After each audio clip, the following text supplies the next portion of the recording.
I remember being in fifth grade. During this time, I started to gain a bit of weight. Now, obviously, I started to realize this myself. I would look in the mirror and just see my stomach. I'd be extremely unhappy. Now, eventually, I got self conscious about this. So, anytime I take a picture, I'd suck in my stomach as much as I could. And I didn't make it a big deal until some kids started to make fun of me. They started to say how I'm fat or how I'm wearing skinny jeans because my legs are so big. And these kids were my friends since I was like in first grade. And this didn't stop in fifth grade, it continued all the way to middle school. And in middle school, some other kids started to make fun of me too. And what hurt the most is that these kids used to be my friends. You know, we were so close, we were tight. We used to read together, we used to play outside together and everything. And they made fun of me. Now, obviously, this is just kids being kids. But when you've been friends for like 5+ years, I didn't think this would happen. So as the bullying continued, I just started to internalize everything they said about me. You know, I'd go home, I envision myself doing some messed up things to them. And things are like violent, extremely violent. I can't talk about it here because I'd get age restricted. But I didn't know what to do. I just only envisioned fighting back, but I never fought back. In high school, this slowly stopped. There weren't as much kids saying things to me. Obviously, there were, but not as much as there used to be. And it wasn't until my senior year of high school I actually started to defend myself. Now, how do you defend yourself in these situations? Well, at first, everyone says to tell your teacher. The teacher's gonna help you. That stuff is a lie. I got bullied in front of my teacher, and she did nothing. She just stood there. And that's when I realized no one's coming to help me. I have to help myself. And I started to talk back to these kids. Once you go up to someone and confront them, you find out who they really are. They're all wimps.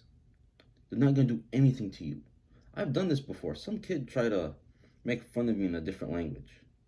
Now, what he doesn't know is I understood some of what he said.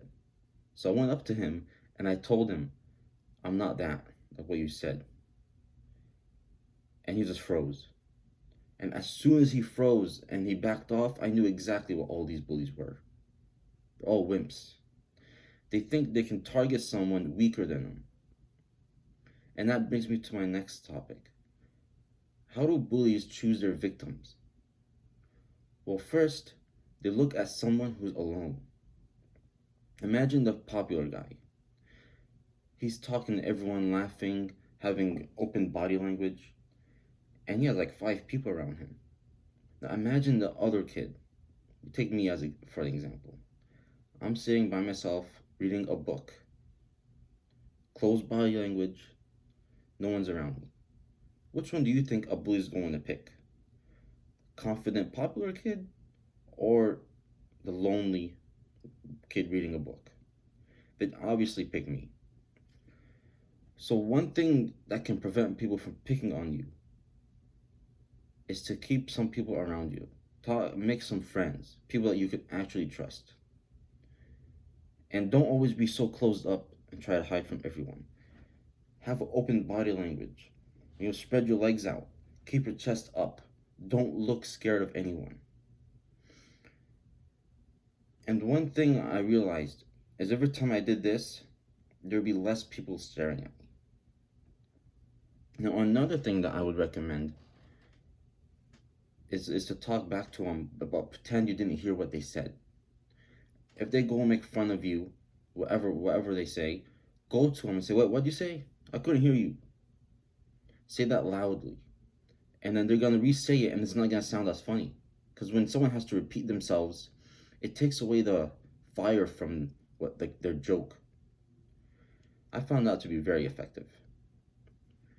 And something else that I recently learned is if someone is harassing you, constantly and you feel unsafe, what you should do, for real, do this with me. You put your hands up and scream, "You're being weird, you're being weird." Just scream as loud as you can. You're gonna get the attention of everyone. And everybody in your class is gonna look at that one kid. And they're gonna stare at him like, "What the heck? Why are you doing that? Stop doing that. That's not nice." And then it's gonna work. Once you do that, you're showing the bully that you're not to be messed with, and you're not an easy target. And that's the thing with these guys, man. They have something going on in home that they want to take out on you. And well, the only thing we can do is we have to fight back. We can't just take their abuse. Just because something else is going on in their lives, it doesn't mean they can take it out on you. And they shouldn't. That's why you need to fight back.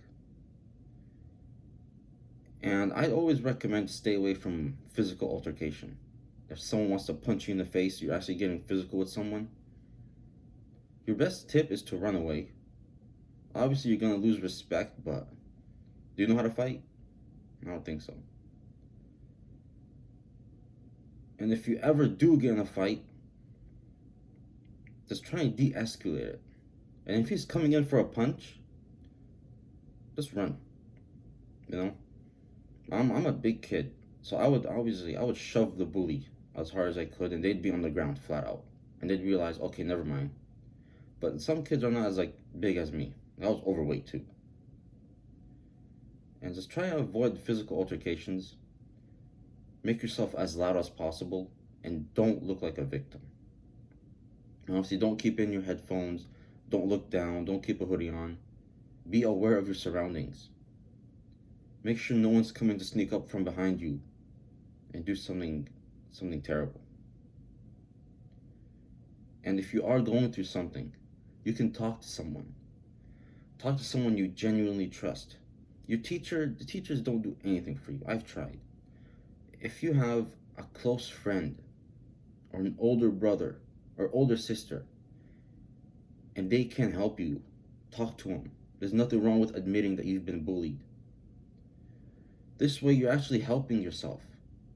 If the bully sees that you have people around you and you're trying to stop it, they're going to feel resistance. And when someone has power and then they feel resistance, they're going to butt heads with you. But, I think it's better than just being quiet and suffering alone. I've went through this. You're not alone. That's the one thing you need to know. You are not alone. And once you fight back, you feel amazing. And that's pretty much it. I hope you found this video valuable. Share this to anyone who needs it. And if you are going through something, you can talk to someone. You can write in the comments and I'll reply to you. And just know you're not alone.